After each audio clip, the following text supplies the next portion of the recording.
So we will now add 10 drops of toluene to culture tubes and to the negative controls. So what toluene is going to do is it's going to stop enzyme synthesis, and it's going to allow ONPG to enter into the cytoplasm through the cell membrane where B-galactosidase is. So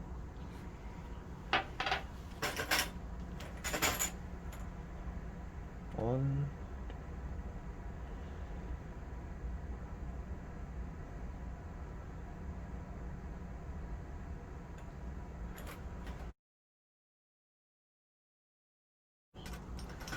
so we will now mix the toluene in. So to do this, all we're going to do is go and kind of like make a vortex with your hands and roll the tubes together.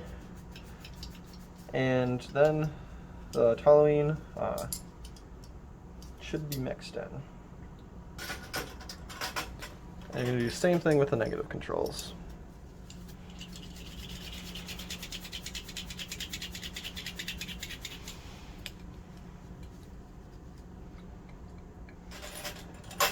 And then we're just going to go and drop the whole rack into the 37-degree water bath.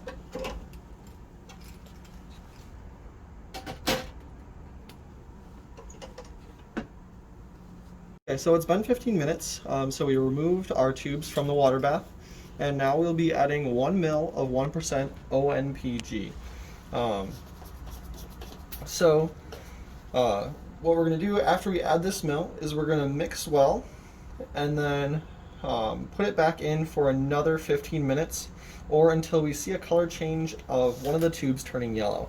So there's a marking on this pipetter. You can see it right there. There's a little line. So that's how I know how much 1 ml is. So then we're going to add all of this into the tube, and then repeat it for all the tubes.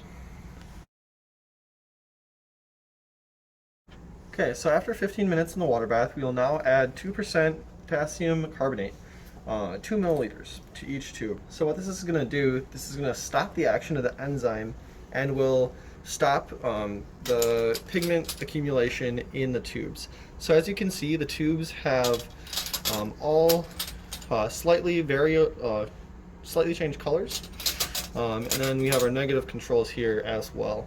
So this is going to keep the color as it is, and then we'll be able to record the results and compare them with each tube.